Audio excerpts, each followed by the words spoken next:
Бүгүнкү күнгө карата Кыргызстанда бир сутка ичинде коронавирус жуккан жаңы 28 учур катталса, 38 бейтап оорудан айыгып бейтапканадан чыкты. Экинчи күнгө карата коронавирус оорусун жуктургандардын саны 1845 адамга жетти. Учурда стационарларда 609 адам дарыланып жатат. 16 бейтаптын абалы оор, алардын ичинен 4 адам жандандыруу бөлүмүндө. Саламаттык сактоо министринин орун басары Нурболот Үсөнбаевдин маалыматы боюнча, өткөн сутка ичинде Нарын облустук ооруканасында 79 жаштагы аял киши COVID-19 инфекциясынан каза болду. Анын айтымында маркум Нарын облустук ооруканада дарыланып жаткан. Анын өнөкөт оорулары күчөп кетип, каза болуп калган.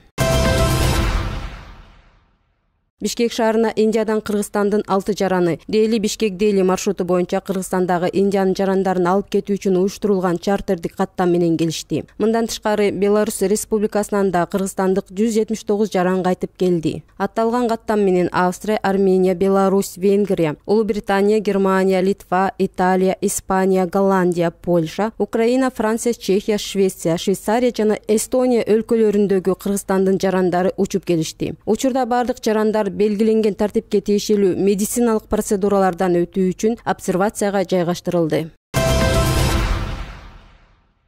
Бүгүн 2-июнь күнү Кыргыз-Тажик чек арасында кыргызстандык жарандын унаасына ок атылып, айдоочу жаракат алган. Чек ара кызматынан билдиришкендей, түндө Баткен районунун Эки таш жергесинде Ош-Исфана жолу менен бара жаткан Кыргызстандын 38 жаштагы жаранынын унаасына Тажикстан тараптан белгисиз адамдар анчылык мылтыгынан бир нече ирет ок аткан. Жыйынтыгында Кыргызстандын жараны жеңил жаракат алып, Самаркандек айылындагы ооруканага жеткирилген. Эки тараптын жолугушуусу өтүп, териштирүү иштери жүрүүдө. Учурда абал тынч.